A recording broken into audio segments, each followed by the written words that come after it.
Hey guys, Mr. Dysprosium here again. I'm playing Elite Dangerous, and I wanted to show you guys what a typical trade route looks like in this game. The reason for this is I've been on the Star Citizen subreddit for a long time, and I'm picking up on the notion that a lot of people in this subreddit, a lot of people that are interested in Star Citizen just haven't played Space Sims before. A lot of people don't even recognize the name Freelancer whenever it's brought up.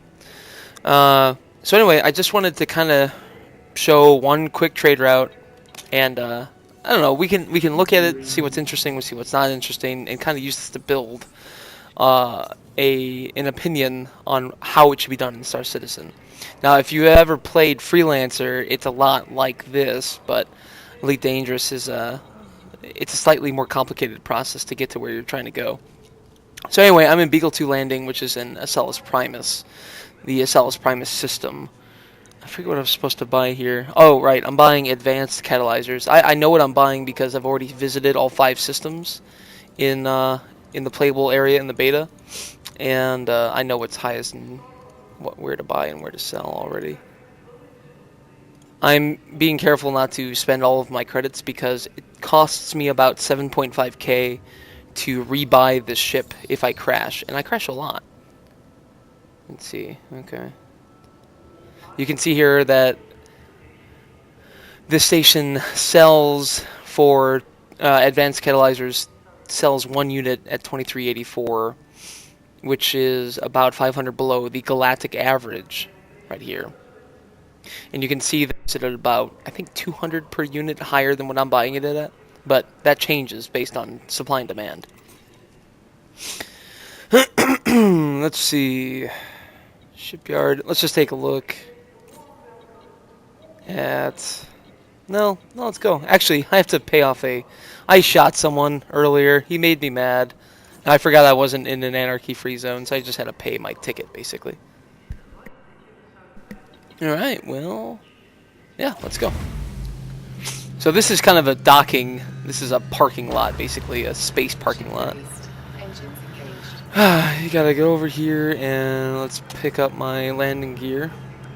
There is a hotkey for that, and I just wanted to show you what the systems kind of look like.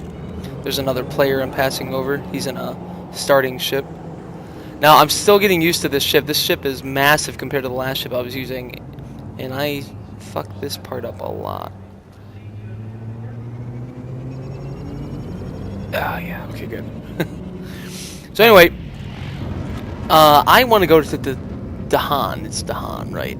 Dahan is where I'm going to be able to sell these advanced catalyzers. Not for the most, but Dahan sells another resource that's...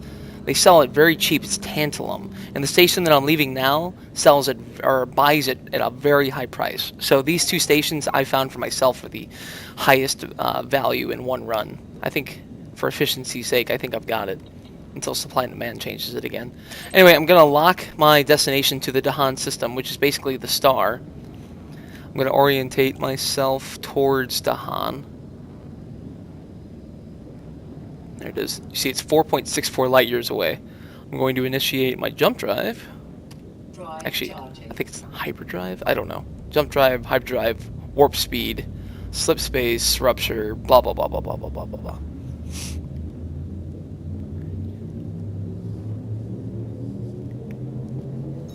I'm going to stay quiet here. This is pretty cool.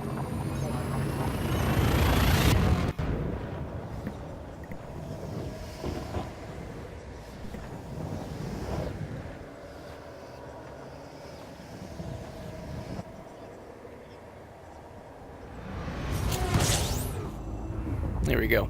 So now we're within the system of Dahan, but jump drive, hyperdrive, whatever, can only lock onto a star as a point to jump to. We still need to navigate over to the actual station, which is... let's see, it's pretty far away. 427 light seconds away, which is still a considerable distance, but we jumped out of hyperdrive, or whatever it's called in this game, and we are now in super cruise, which isn't quite as fast as hyperspace, jump space, slip space, warp, but it's fast.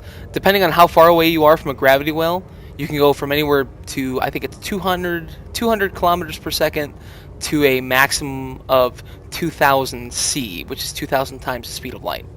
You have to be very far away from any sort of gravity source in order to reach that speed.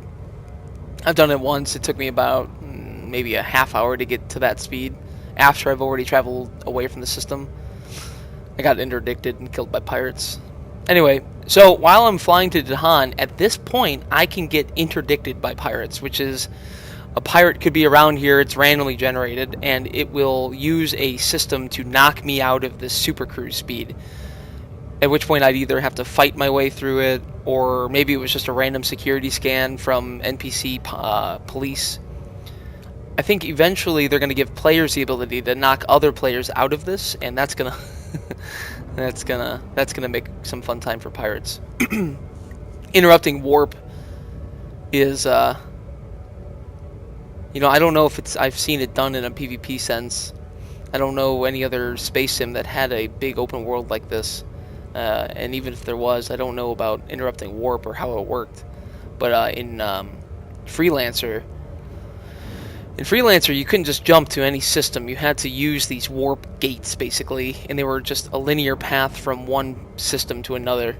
And pirates would be sitting at one particular gate, and they would destroy it, and that would temporarily interrupt your ability to warp, and you'd have to fight your way through it and travel to the next warp gate to be able to get back in. It was very terrifying when you were on a trade run, because in Freelancer, there was a very good chance that those pirates were going to kill you.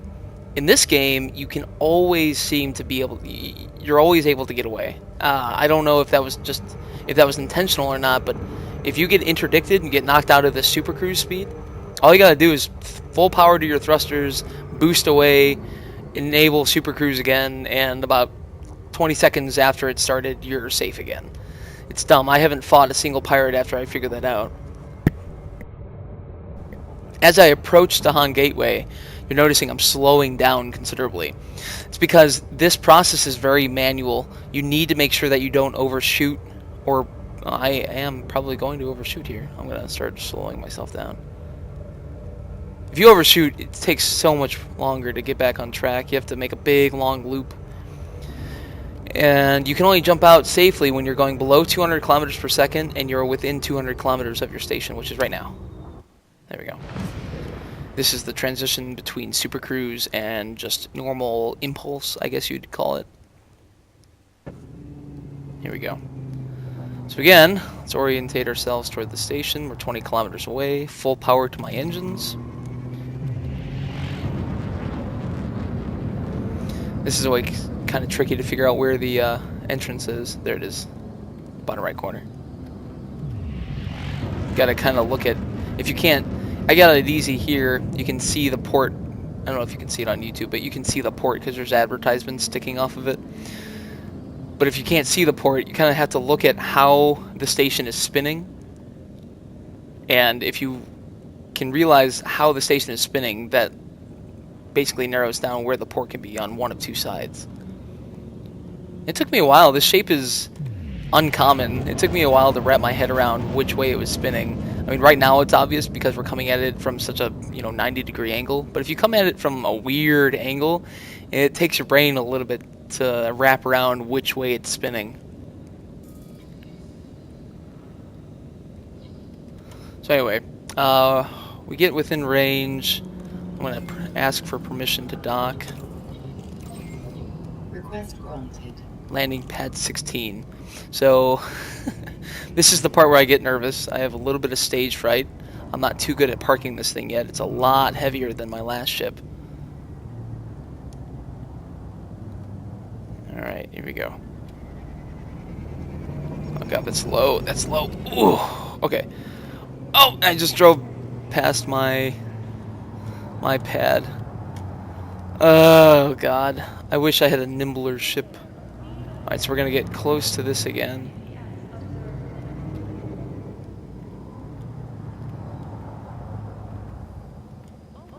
And there's docking pad 16. So let's go ahead. I'm standing right in front of the entrance, but that's okay. I have a bigger ship than most people, so if they crash into me, I think I'll survive it.